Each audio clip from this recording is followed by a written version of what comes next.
नमस्कार. अडीचच्या बातमीपत्रात मी प्रिया पाडळीकर आपलं स्वागत करते. सुरुवातीला एक नजर ठळक बातम्यांवर. विश्वासदर्शक ठरावाला सामोरं जाण्यापूर्वी जीतनराम मांझी यांचा बिहारच्या मुख्यमंत्रीपदाचा राजीनामा, विधानसभा अनिश्चित काळापर्यंत तहकूब. मांझी यांचं तोडफोडीचं राजकारण फसलं, भाजपाचेही मनसुबे धुळीला, लालू प्रसाद यादव, नितीश कुमार यांची प्रतिक्रिया.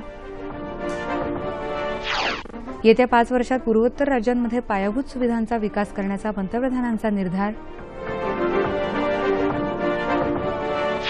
स्वाईन फ्लू रोखण्यासाठी केंद्राकडून राज्यांना सर्वतोपरी सहकार्य, औषधं आणि उपकरणांचा पुरेसा साठा उपलब्ध, केंद्रीय आरोग्य मंत्र्यांचा निर्वाळा. राष्ट्रीय महामार्ग विकासाच्या 8,600 कोटी रुपयांच्या योजनेला केंद्रीय मंत्रिमंडळाची मंजुरी. बटाट्यावरचं किमान निर्यात मूल्य हटवण्याचा केंद्र सरकारचा निर्णय.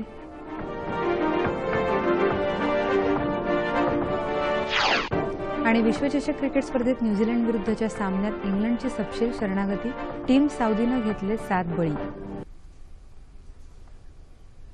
नमस्कार आणि आता बातम्या विस्तारानं. बिहार विधानसभेत विश्वासदर्शक ठरावाला सामोरं जाण्यापूर्वीच जीतनराम मांझी यांनी आज राज्यपाल केशरीनाथ त्रिपाठी यांच्याकडे आपला मुख्यमंत्रीपदाचा राजीनामा सादर केला.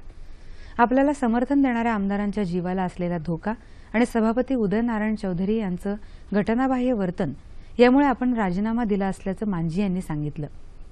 सभापती कोणाच्या तरी इशाऱ्यावर काम करत असून ते गुप्त मतदानाला परवानगी देणार नाहीत असं निदर्शनास आल्यामुळे हा निर्णय घेतला असं ते म्हणाले. नवीन पक्ष स्थापन करणार का या प्रश्नावर आपण आपल्या समर्थकांची 28 फेब्रुवारी रोजी पाटणा इथं बैठक बोलावली असून त्यानंतर निर्णय घेतला जाईल असा आरोप त्यांनी केला.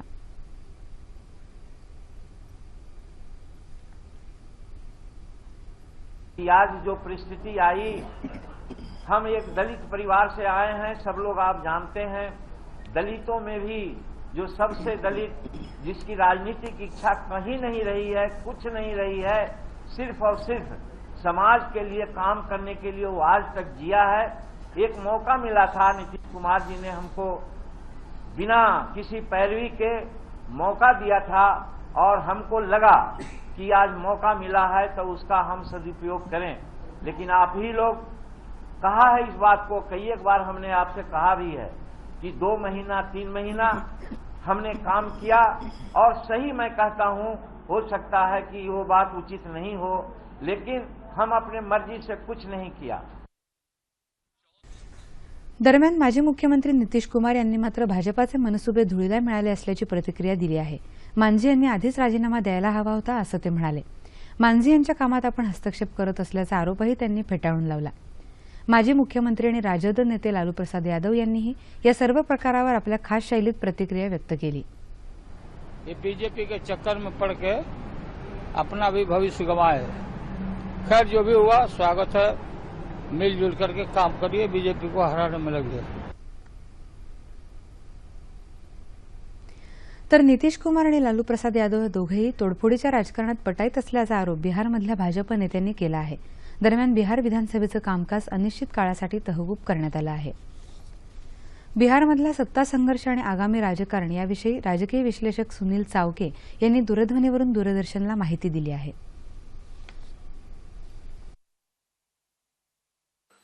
ज्या पद्धतीनं आजच्या घडामोडीत म्हणजे आज विधानसभेत मांझी यांना शक्ती प्रदर्शन करायचं होतं आणि आपलं बहुमत सिद्ध करायचं होतं, पण बहुमत सिद्ध करण्यापूर्वीच त्यांनी मुख्यमंत्री पदाचा राजीनामा देऊन एक अनपेक्षित वळण या घटनाक्रमाला लावलेलं आहे.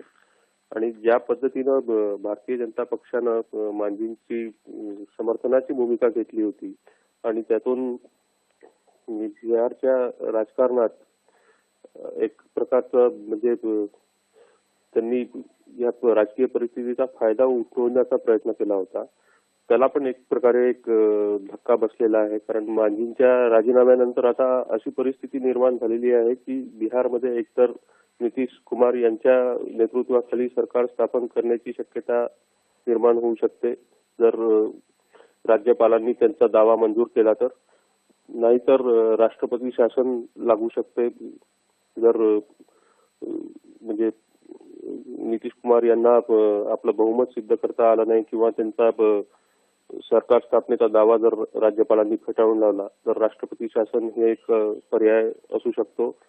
किंवा विधानसभा विसर्जित करून लगेच निवडणुकीला सामोरं जाणं हा आणखी एक पर्याय असू शकतो. तर नितीश कुमार यांचं सरकार किंवा राष्ट्रपती शासन किंवा विधानसभा विसर्जित करणे असे 3 पर्याय मांझी यांच्या राजीनाम्यामुळे निर्माण झालेले आहेत. आणि ज्या पद्धतीनं दिल्ली विधानसभा निवडणुकीत भारतीय जनता पक्षाला पराभवाचा सामना करावा लागला होता, त्यानंतर भारतीय जनता पक्षानं एक प्रकारे हे सावधगिरीचं पाऊल जे मांझींना त्यांनी समर्थन दिलं, पण त्याचवेळी मांझींनी राजीनामा द्यावा आणि हा तेच प्रसंग दुसऱ्या वळणावर नेऊन ठेवावा अशी पण एक प्रकारची भारतीय जनता पक्षाची रणनीती दिसते. भारतीय जनता पक्षाला मुख्यतः बिहार आपल्या पंखाखाली घ्यायचं आहे, बिहारमध्ये आपलं सरकार स्थापन करायचं आहे आणि त्या दृष्टीनंच या राजकीय परिस्थितीचा फायदा उठवण्याचा त्यांचा प्रयत्न होता. आणि नितीश कुमार आणि लालू प्रसाद यादव अधिक काँग्रेस अशा या 3 पक्षांच्या एकत्रीकरणानंतर मोदींच्या लोकप्रियतेवर बिहार मध्ये पुन्हा एकदा या तथाकथित धर्मनिरपेक्ष पक्षांना त्यांना हे करायचं, म्हणजे त्यांच्यात फूट पाडायची, त्यांच्या मतांना धक्का लावायचा आणि सरकार स्थापन करायचं अशी एक भारतीय जनता पक्षाची रणनीती आहे. पण आताच्या परिस्थितीत मांझी यांच्या राजीनाम्यानंतर सगळंच राजकारण वेगळ्या वळणावर जाऊन पोहोचलेलं आहे आणि त्यामुळं पुढे काय होईल, नेमकं काय घडेल.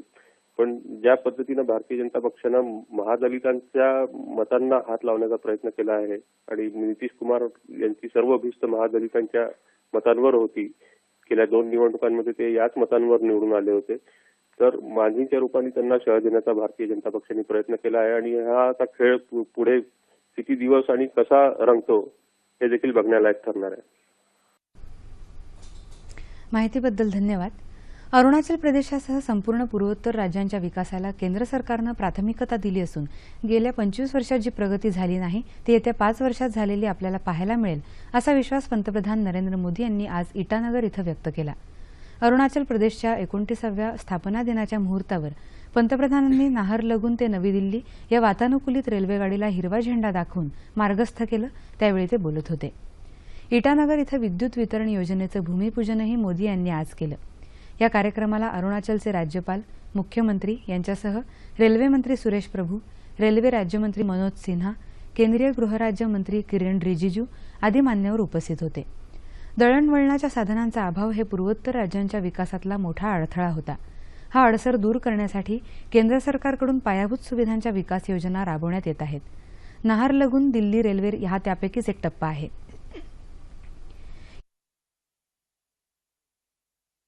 नंतर 38 तासांमध्ये पार करणार असून अरुणाचल प्रदेशच्या नागरिकांना गुवाहाटीशी केवळ 8-10 तासात प्रत्यक्ष संपर्क साधणं शक्य होणार आहे.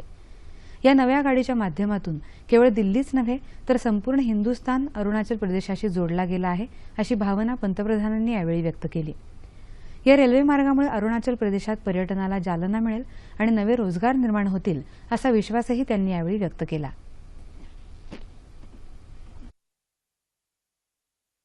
नॉर्थ ईस्ट के विकास में अगर सबसे बड़ी कोई बाधा रही है तो वो बाधा रही है कनेक्टिविटी की. रेल, रोड, एयर, ये कनेक्टिविटी जितनी बढ़ेगी उतनी इस क्षेत्र की ताकत राष्ट्र के विकास में काम आने वाली है. और एक प्रकार से आज अरुणाचल प्रदेश दिल्ली से जुड़ रहा है ऐसा नहीं है, आज पूरा हिंदुस्तान अरुणाचल प्रदेश के साथ जुड़ रहा है. मैं आप सबसे आग्रह करता हूं कि हम इंफ्रास्ट्रक्चर पे बल दें, हम विकास की नई योजनाओं पर बल दें और इन योजनाओं के माध्यम से हम नई नई स्थितियों को पाने का प्रयास करें. पंतप्रधान नरेंद्र मोदी यांच्या हस्ते आज इटानगर पाणी पुरवठा योजनेचा शुभारंभही झाला. इटानगरहून ते आज झारखंडमध्ये हजारीबाग इथे रेल्वे स्थानकाचं उद्घाटन करणार आहेत. पेट्रोलियम मंत्रालयातील काही गोपनीय कागदपत्र बाहेर घेऊन विकली जात असल्याचा संशय गेले काही दिवस व्यक्त केला जात होता. या संदर्भात केंद्रीय पेट्रोलियम मंत्रालयातील आशाराम आणि ईश्वर या 2 कर्मचाऱ्यांसह लालटन प्रसाद, राकेश कुमार आणि राजकुमार चौघे अशा 3 दिल्ली पोलिसांनी काल अटक केली. या सर्व आरोपींची कसून चौकशी केली जाणार असून दोषींवर कठोर कारवाई केली जाईल असं पेट्रोलियम मंत्री धर्मेंद्र प्रधान यांनी स्पष्ट केलं आहे.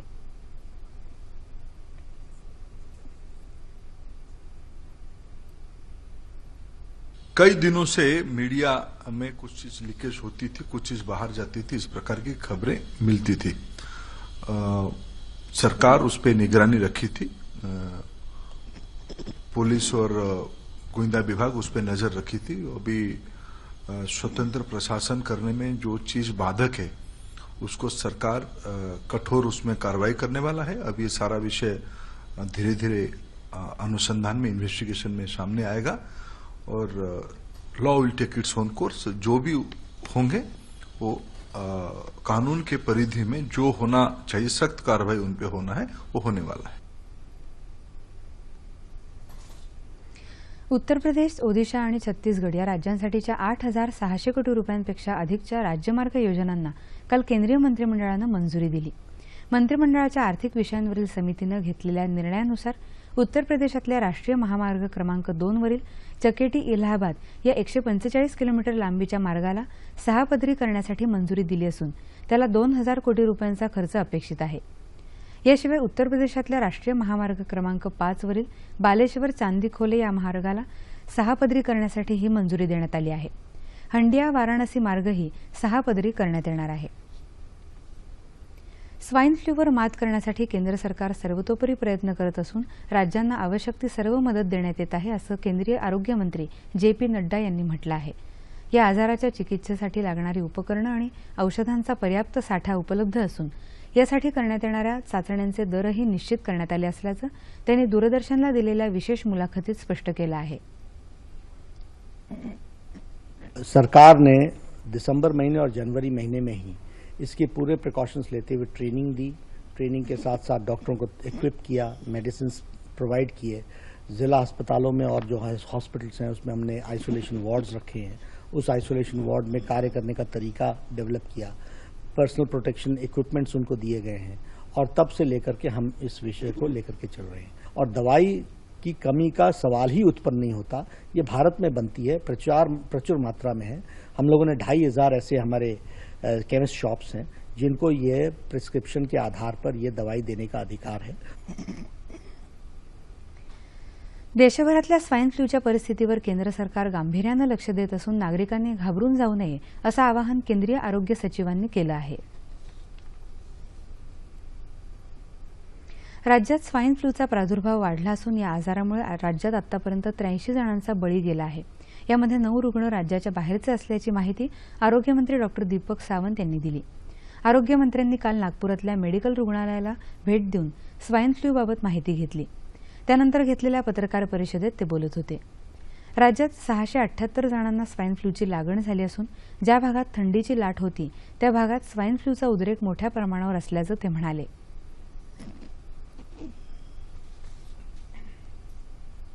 राज्यात कुठेही टॅमीफ्लू गोळ्यांचा साठा उपलब्ध नाही असं नाही. सर्वत्र टॅमीफ्लू गोळ्या ह्या मोठ्या प्रमाणावरती उपलब्ध आहेत. आम्ही तर प्रायव्हेट हॉस्पिटलना मुंबईत आणि बाहेर पण सांगण्यात आलेलं आहे की टॅमीफ्लूच्या गोळ्या राज्य शासन आपल्याला मोफत देखील देण्यासाठी तयार आहे. स्वाईन फ्लू या आजारामागची कारणं आणि त्यावरील उपाय याविषयी मुंबई महानगरपालिकेच्या उपकार्यकारी आरोग्य अधिकारी डॉक्टर मंगला गोमारे यांनी 9:30च्या मुलाखतीत दिलेल्या माहितीचा हा संपादित अंश. सगळ्यात महत्त्वाचं लक्षणं आपण जाणून घेतली पाहिजे. त्याच्यामध्ये स्वाईन फ्लू किंवा H1N1 इन्फ्लुएन्झाची जी लक्षणं आहेत ती सर्वसाधारण फ्लू सारखीच लक्षणं आहेत. त्याच्यामध्ये सर्दी, खोकला, घसा खवखवणे, ताप येणे, क्वचित प्रसंगी काही रुग्णांना उलटी आणि जुलाब होऊ शकतो.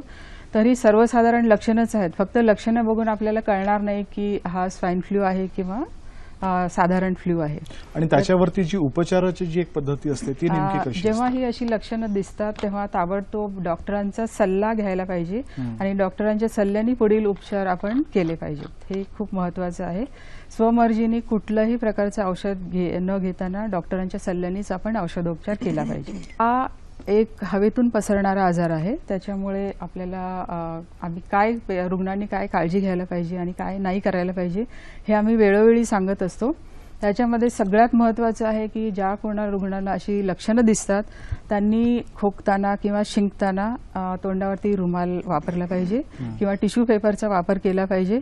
इव्हन तुम्ही बोलताना सुद्धा काळजी घेतली पाहिजे. जर तुमच्या आजूबाजूला रुग्ण असतील तर तुम्ही त्यांच्यापासून काही अंतरावर तुम्ही राहिलं पाहिजे. दुसरं महत्त्वाचं लक्षणं असतील तर तुम्ही कुठेही गर्दीच्या ठिकाणी जाऊ नका, जाणं टाळा. शक्यतो घरामध्येच तुम्ही होम आयसोलेशन ज्याला आपण म्हणतो ते केलं पाहिजे. हे खूप महत्त्वाचं आहे. उद्योगधंद्यांसाठी अनुकूल वातावरण निर्माण व्हावं यासाठी केंद्र सरकारनं ई-बीज पोर्टल सुरू केलं आहे. काल नवी दिल्ली इथे या पोर्टलचं उद्घाटन झालं. व्यापार सुरू करण्यासाठी आवश्यक असलेल्या 11 केंद्र सरकारी सेवा आता या पोर्टलच्या माध्यमातून एकाच खिडकीवर मिळणार आहेत.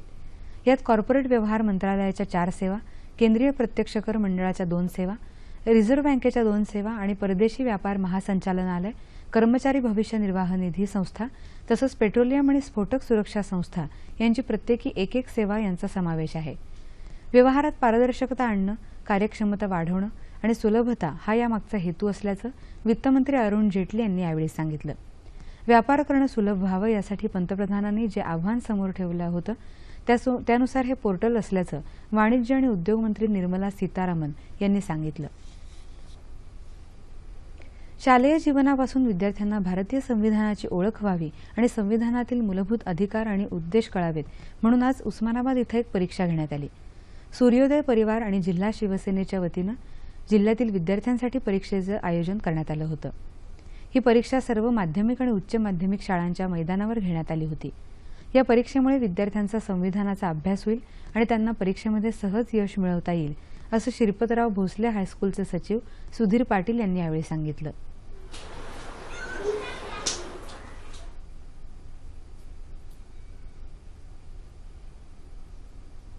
संविधान, भारताची घटना काय आहे या सर्वाची माहिती त्या पुस्तकामध्ये दिलेली आहे. ते पुस्तक वाचून याच्यामध्ये ते परीक्षा देणार आहेत आणि त्याच्या माध्यमातून आपण 3 गट केलेले आहेत. एक 5वी ते 7वी, 9वी ते 8वी ते 10वी आणि वरचा ज्युनियरचा 11वी 12वी. त्या 3 गटामध्ये आपण उत्तेजनार्थ बक्षीस ठेवलेलं आहे की प्रत्येक मुलगा अगदी IAS होतोय, IPS होतोय, वेगवेगळ्या परीक्षा देतोय, परंतु नेमकी संविधानाची माहिती त्याला नसते. आणि आज जर आपण पाहिलं तर ज्या एक्झामिनेशन आहेत, परीक्षा आहेत, ज्या कॉम्पिटिटिव्ह एक्झाम आपण म्हणतो त्या परीक्षामध्ये सुद्धा या संविधानाचे वेगवेगळे प्रश्न विचारले जातात. अहमदपूर मार्गे प्रस्तावित नांदेड बिदर रेल्वे मार्गाच्या सर्वेक्षणाला रेल्वे मंत्रालयानं मंजुरी दिली असल्याची माहिती खासदार डॉ. सुनील गायकवाड यांनी दिली. अहमदपूर इथल्या मराठवाडा जनता विकास परिषद आणि रेल्वे संघर्ष कृती समितीच्या वतीनं लातूर इथं नुकतीच रेल्वे विकास परिषद आयोजित केली होती. या परिषदेच्या उद्घाटन प्रसंगी ते बोलत होते. लोहा, अहमदपूर, चाकूर या मार्गे प्रस्तावित नांदेड बिदर रेल्वे मार्गासाठीच्या सर्वेक्षणासाठी मंत्रालयानं 23,25,000 रुपये मंजूर केले असून या कामाची निविदाही मागवण्यात आली असल्याचं सुनील गायकवाड यांनी सांगितलं. शिर्डी ते तिरुपती ही गाडी लातूर मार्गे सोडण्यासाठी प्रयत्नशील राहू असं आश्वासनही त्यांनी यावेळी दिलं. परिषदेच्या अध्यक्षस्थानी आमदार विनायक पाटील, भाजपा नेते गणेश हाके आदी मान्यवर उपस्थित होते. सध्या बाजारपेठेत विदेशी भाजीपाल्याला भरपूर मागणी आहे. मात्र या भाजीपाल्याचे देशांतर्गत उत्पादन केवळ 4% आहे. या भाजीच्या आयातीचा वाहतूक खर्चही प्रति किलो 70 रुपये आहे. ही बाब लक्षात घेऊन पुणे जिल्ह्यातल्या 20 वर्षीय प्रिया बोडके हिनं 1 एकर शेतामध्ये विदेशी भाजीपाल्याची लागवड करून भाजीपाल्याची शेती नफ्यात करता येते हे सिद्ध केलंय.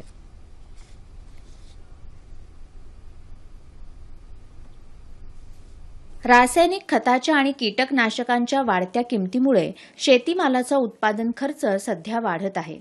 त्यामुळे शेतकऱ्यांनी सेंद्रिय खताचा वापर करून शेतीचं व्यावसायीकरण करायला हवं. तसंच प्रचंड मागणी असलेल्या विदेशी भाजीपाल्याची लागवड करून आर्थिक सुबत्ता मिळवायला हवी या हेतूनं पुणे जिल्ह्यातील मुळशी तालुक्यातील मानखेडे गावातील 20 वर्षीय प्रिया बोडके हिनं 1 एकर शेतामध्ये विदेशी भाज्यांची लागवड केली आहे. प्रियानं तिच्या शेतात बेबी कॉर्न, रेड कॅबेज अशा विदेशी भाज्यांची लागवड केली असून सध्या ती 30 ते 35 हजार रुपये मासिक उत्पन्न मिळवत आहे. मी मुक्त विद्यापीठातून BSc ॲग्रिकल्चरच्या 2ऱ्या वर्षाला शिकत आहे. मी पाहिजे की वाडवडिलांपासून आमची इथं पारंपरिक शेती केली जात असायची. काहीतरी वेगळं म्हणून मी आधुनिक शेतीकडे वळाले. म्हणजे हायटेक फार्मिंग करायचं ठरवलं आणि त्याच्यासाठी मी लहानपणापासूनच शेतामध्ये काम करायचे. त्यापासूनच आईबाबांनी शेतामध्ये कामाची आवड निर्माण केली आणि मग मोठं झाल्यावरती शेतीमध्येच करिअर करायचं असं एक ठरवलं. करिअर करताना मग आम्हाला थेट विक्री केल्याने भरपूर फायदा होतो. त्याच्यामुळं मग शेती करता करताच मार्केटिंग पण करायचं निश्चय घेतला. शेतमालाच्या वितरणासाठी प्रियानं सुमारे 30,000 शेतकऱ्यांचा शेतकरी संघ स्थापन केला आहे. तसंच मालाची माहिती आणि दर ग्राहकाला इंटरनेटद्वारे कळू शकेल आणि ग्राहक आपली मागणी नेटवरून नोंदवू शकेल असं सॉफ्टवेअरही प्रियानं विकत घेतलं आहे. परिणामी शेतकऱ्याकडून थेट ग्राहकाच्या घरात माल जातो. भाज्यांचं पॅकेजिंग, भाज्या निवडणं इत्यादींसाठी महिला बचत गटांकडून मदत घेतली जात आहे. लहान शेतकरी सुद्धा प्रयत्नपूर्वक हरितगृह साकारून आर्थिक सुबत्तेकडे वाटचाल करू शकतो हे प्रिया बोडके हिनं दाखवून दिलं आहे. देशांतर्गत बाजारपेठेत बटाट्याची भरपूर उपलब्धता आणि घटत्या किमती या पार्श्वभूमीवर बटाट्यावरचं किमान निर्यात शुल्क आठवण्याचा निर्णय केंद्र सरकारनं घेतला आहे.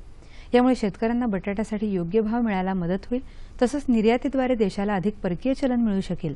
बटाट्याच्या वाढत्या किमतींना आळा घालण्यासाठी गेल्या वर्षी वाणिज्य आणि उद्योग मंत्रालयानं बटाट्यावर प्रतिटन $450 किमान निर्यात मूल्य लावलं होतं. सामाजिक विषमता जोवर नष्ट होत नाही तोवर कोणत्याही समाजाचा उत्कर्ष होणं निव्वळ अशक्य. याच हेतूनं आजचा दिवस सामाजिक न्याय दिन म्हणून पाळला जातो. कोणत्याही समाजाच्या विकास मार्गात सामाजिक विषमता हा महत्वाचा अडसर असतो.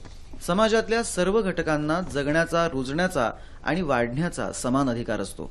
मात्र तरीही अनेक घटक कायमच परिघावरचं जिणं जगत राहतात आणि काही कायम केंद्रस्थानी राहतात. ही सामाजिक विषमता दूर झाल्याशिवाय समाजाचा सर्वांगीण विकास होणं अवघड असतं. लिंग, वय, जात, धर्म, संस्कृती या सगळ्या पातळ्यांवर जोपर्यंत समानता रुजत नाही तोपर्यंत सामाजिक समता केवळ कागदापुरतीच उरत असते. महाराष्ट्रापुरतं बोलायचं तर डॉक्टर बाबासाहेब आंबेडकर, महात्मा फुले, शाहू महाराज यांच्यापासून डॉक्टर नरेंद्र दाभोलकरांपर्यंत अनेक पुरोगामी विचारवंतांनी सामाजिक विषमता दूर करण्यासाठी तळमळीनं आयुष्यभर कार्य केलं. मात्र आजही सामाजिक विषमता हे वास्तव आहे. शासकीय पातळीवर प्रयत्न सुरू आहेतच, पण ते पुरेसे नाहीत. सामाजिक विषमतेचं मूळ तुमच्या आमच्या जीवनदृष्टीत आहे. ती बदलली तर परिस्थिती बदलेल. सामाजिक न्यायाची खरी सुरुवात व्हायला हवी स्वतःच्या घरापासूनच. समाजाची सद्यस्थिती पाहता आज मितीस सामाजिक न्याय दिनाचं नेमकं महत्त्व काय याविषयी मानवी हक्क विश्लेषक ॲडव्होकेट असीम सरोदे यांनी दूरध्वनीवरून दूरदर्शनला माहिती दिली आहे. संयुक्त राष्ट्रसंघाच्या आमसभेने आंतरराष्ट्रीय सामाजिक न्याय दिवस साजरा करण्याचं ठरवलं आणि त्याच्यानंतर ही प्रथा देशात आणि जगात सगळीकडे सुरू झाली. सगळ्यांना समान संधी मिळाली पाहिजे, सर्वसमावेशक विकास असला पाहिजे आणि गरिबी आणि बेरोजगारीच्या प्रश्नावर आपण सगळ्यांनी मिळून एकत्रितपणे काम केलं पाहिजे. हा संदेश देण्याचा सातत्याने प्रयत्न सामाजिक न्याय दिनाच्या दिवशी होत असतो. आपण समता असली पाहिजे असं म्हणतो, विषमता दूर झाली पाहिजे असं आपण म्हणतो, पण त्याच्यासाठी आर्थिक समानता येण्याची परिस्थिती निर्माण झाली पाहिजे, ही पहिली गरज आहे. हे ओळखून संयुक्त राष्ट्रसंघाने सामाजिक न्याय दिवसाचं आयोजन केलेलं आहे आणि जगातल्या सर्व लोकांना त्यांनी आवाहन केलेलं आहे की आपण आपल्या सर्वांचे चिंता, आपल्या सगळ्यांचे ताणतणाव आणि जगण्याची लढाई ही सगळी सुरू असतानाच आपण इतरांबद्दलचा काही विचार करू शकतो का, या संदर्भात आपण संवेदनशीलपणे, जागरूकपणे, सातत्याने विचार केला पाहिजे आणि प्रतिसाद म्हणून आपण समाजासाठी काहीतरी देणं लागतो म्हणून आपण सामाजिक न्यायाच्या संदर्भात सातत्याने काम केलं पाहिजे, अशी प्रेरणा आपल्याला मिळाली पाहिजे. म्हणून या दिवसाचं महत्त्व आहे. जगात सर्वत्र विषमता आहे, भेदभाव आहे, पण त्या वेगवेगळ्या प्रकारच्या विषमता आणि भेदभावांना उत्तर देण्यासाठी माणुसकीपूर्ण सहजीवन आणि माणसाचं माणूसपण ओळखलं जाणं हे सगळ्यात महत्वाचं आहे असं समजण्यात आलेलं आहे. आणि त्यामुळेच मानवी प्रतिष्ठेसह जीवन जगणं, मानवी हक्क आणि सामाजिक न्याय सर्वांना मिळणं, याच्यामध्ये लहान मुलांपासून तर स्त्री पुरुषांपासून आणि वृद्ध लोकांपर्यंत सर्वांनाच जगण्याचा हक्क आहे हे मान्य करत असताना आपण सगळ्यांना एक संधी देणं जगण्याची, आणि जोपर्यंत माणूस जिवंत आहे तोपर्यंत त्याला मानवी प्रतिष्ठेसह जगण्याची संधी मिळाली पाहिजे असं वातावरण असणं, यासाठी सरकारी प्रयत्न जसे आवश्यक आहेत तसंच आपण समाजाचे घटक म्हणून आपण काय करतो हे पण महत्वाचं आहे. या संदर्भात हा सामाजिक न्याय दिवस साजरा करणं हे अत्यंत संयुक्तिक आहे. आता बातमी क्रिकेटची.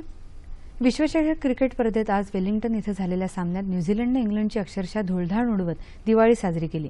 नाणेफेक जिंकून प्रथम फलंदाजी करताना इंग्लंडच्या फलंदाजांनी न्यूझीलंडच्या गोलंदाजांपुढे साक्षात शरणागती पत्करली. टीम साऊदीनं सलामीची जोडी झटपट तंबूत धाडल्यानंतर मधल्या फलंदाजांनी खेळपट्टीवर टिकाव धरण्याचा कसाबसा प्रयत्न केला, पण त्यानंतर मात्र सगळ्यांनीच साऊदीचा धसका घेत त्याच्यासमोर पांढरं निशाण फडकावलं. या घसरगुंडीत इंग्लंडचा डाव 33 षटकात केवळ 123 धावांवर आटपला. जो रूटनं खेळपट्टीवर ठाण मांडून 46 धावांची एकाकी लढत दिली. टीम साऊदीनं केवळ 33 धावात 7 बळी टिपून विश्वचषक क्रिकेट स्पर्धेत नवा इतिहास घडवला. विजयासाठी 124 धावांचं किरकोळ आव्हान घेऊन मैदानात उतरलेल्या गप्टिल आणि मॅक्युलम जोडीनं सुरुवातीपासूनच इंग्लंडच्या गोलंदाजीवर घणाघाती हल्ला चढवला. मॅक्युलमनं मनमुराद फटकेबाजी करत केवळ 25 चेंडूमध्ये 77 धावा फटकावल्या आणि संघाला झटपट विजयाच्या वाटेवर नेलं. या खेळीत त्यानं 8 चौकार आणि 7 षटकारांची आतषबाजी केली. अखेर न्यूझीलंडनं केवळ 12 षटकांमध्ये 2 गडी गमावत इंग्लंडचा दारुण पराभव केला. हे दोन्ही बळी वोक्सनं मिळवले. 7 गडी बाद करून इंग्लंडनं जबर हादरा देणाऱ्या टीम साऊदीला सामनावीराचा मान देण्यात आला. आजच्या विजयामुळे न्यूझीलंडनं उपांत्यपूर्व फेरीत प्रवेश केला आहे. इंग्लंडला मात्र उपांत्यपूर्व फेरी गाठणं आता अधिकाधिक कठीण होत चाललंय.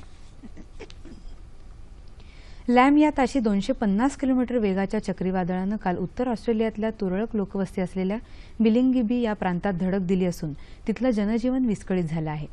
तर ताशी 285 किलोमीटर या वेगानं घोंगावत येणारं मार्सिया हे दुसरं विनाशक चक्रीवादळ क्वीन्सलँड या प्रांतात धडकण्याचा इशारा ऑस्ट्रेलियाच्या हवामान खात्यानं दिला आहे.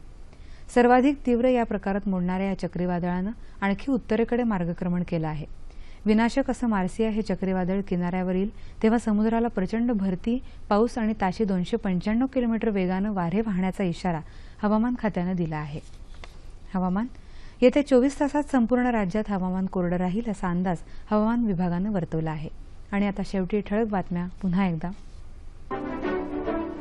विश्वासदर्शक ठराव सामोरा जाण्यापूर्वी जितनराम मांझी यांचा बिहारच्या मुख्यमंत्रीपदाचा राजीनामा, विधानसभा अनिश्चित काळापर्यंत तहकूब.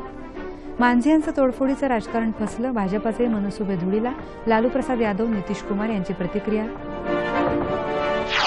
येत्या 5 वर्षात पूर्वोत्तर राज्यांमध्ये पायाभूत सुविधांचा विकास करण्याचा पंतप्रधानांचा निर्धार. स्वाईन फ्लू रोखण्यासाठी केंद्राकडून राज्यांना सर्वतोपरी सहकार्य, औषधं आणि उपकरणांचा पुरेसा साठा उपलब्ध, केंद्रीय आरोग्य मंत्र्यांचा निर्वाळा. राष्ट्रीय महामार्ग विकासाच्या 8,600 कोटी रुपयांच्या योजनेला केंद्रीय मंत्रिमंडळाची मंजुरी. बटाट्यावरचं किमान निर्यात मूल्य हटवण्याचा केंद्र सरकारचा निर्णय.